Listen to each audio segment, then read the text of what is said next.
Now, Jamal Bryant is somebody that I really hate. Jamal Bryant,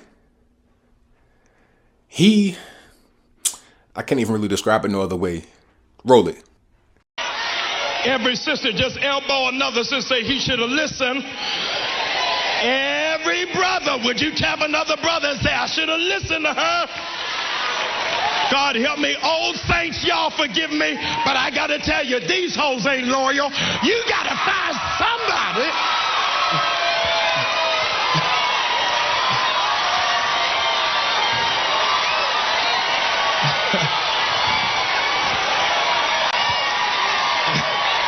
Okay. All right, be seated, please. Did you see that? Did you see him say that these hoes ain't loyal? I don't even talk like that. If you see my videos, you'll see me. I won't use curse words. I won't use, insulting words towards women. And I keep myself pretty clean because I think that when you use foul language like that, even in an informal setting, it clouds the message, and people just focus on what you said, the foul language. And some people were accusing the people that were upset at him saying what he said in front of his congregation as not listening to what he said and just focusing on the words. But I'll put the whole sermon in the description box so you can see the whole thing in its entirety. There's no reason why you need to say that in church. Church is where you go to get away from that kind of talk. Okay? You don't go there to hear more of it. That's why so many black men don't want to go to church, because we see the games that are going on. We see some of the pastors messing with the little boys. We see some of the pastors like Jamal Bryant messing with the young girls, dealing with a 17-year-old parishioner and having a child by her and hiding it for 6 years. Calling women hoes in the church. And then the most disturbing part was how the women all got up and applauded like it was okay. Jamal Bryant got on Twitter and called the pastors that went to the meeting preachers on the pole, if I'm not mistaken. He called them prostitutes. It was really disgusting language. And then he got on CNN and doubled down. Roll it. Yeah, let's have a conversation. If I could jump in right there, because we're talking about Black Lives Matter. Yes. And at the end of the day, that discussion doesn't need to be had on Fifth Avenue. That discussion needs to be had at 1600 Pennsylvania Avenue underneath our current administration. All these things that are going on right now in our communities is because of the people that are in charge right now, and not necessarily the ones that are coming down the pipeline. With respect to Black Lives Matter, with respect to our issues, all of these things were addressed in this meeting. And if Dr. Bryant would I can't cut off someone because of something they said. We're not going to always like what each person says. And so I'm not throwing it away. And so even with Dr. Bryant, Dr. Bryant has gone so far to go out on Twitter and call the people that were in that room prostitutes.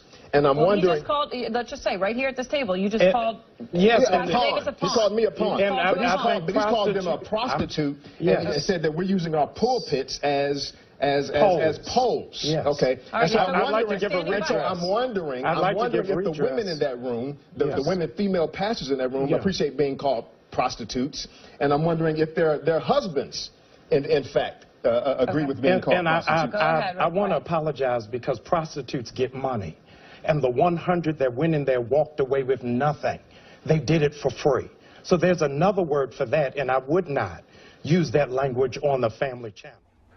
So you saw the pastor on the left, James Davis. He was actually on my side. Like, as he was talking, I was applauding. I was like, yes, yes, yes, you got it. You're doing the right thing. You have the right state of mind. See, pastors like James Davis made me have much more faith in the black church. You know, I love the black church, but I don't love some of the people that are in it and take advantage of it, like Jamal Bryant, using his pulpit to spread hate and vile messages. James Davis is a good man from what I see. He has a great message. He has a great mindset.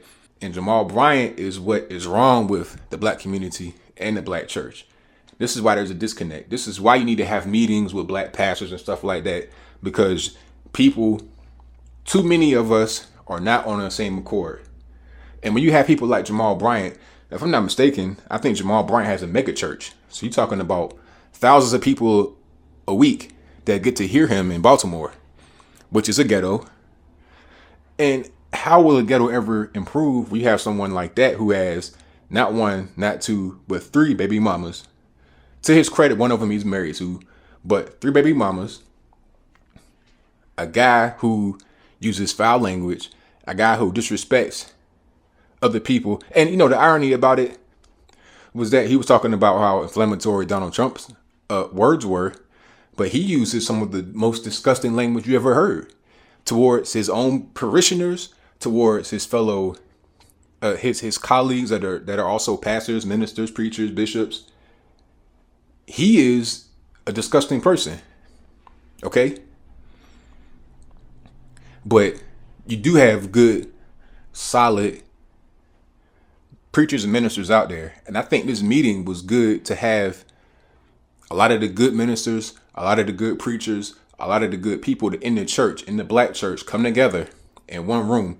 Even if it wasn't for Trump, even if Trump wasn't there, they still needed to all come together. And I think as more of them get time on CNN, separate from Trump, and they get to talk amongst each other, more of us in the black community can start to understand who's who. Once you can sit James Davis next to Jamal Bryant and hear the differences in what they say and listen to them, it's different when you're actually a member of the church.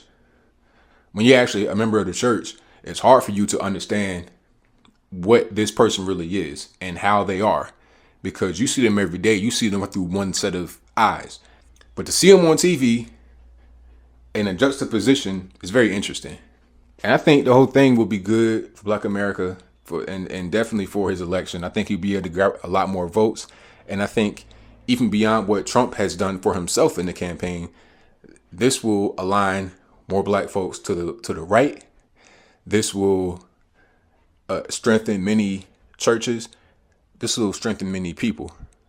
Because I see the long-term ramifications of this. 100 pastors in one room, I think it's a groundbreaking event. I think more things like this should be done. And I think more people should audit their preachers and pastors to see what's really going on. You can't have guys like Jamal Bryant saying these hoes ain't loyal. You need more guys like James Davis that'll promote forgiveness, love, respect for one another as good people. That's all I got to say. Comment, rate, share, subscribe. Peace.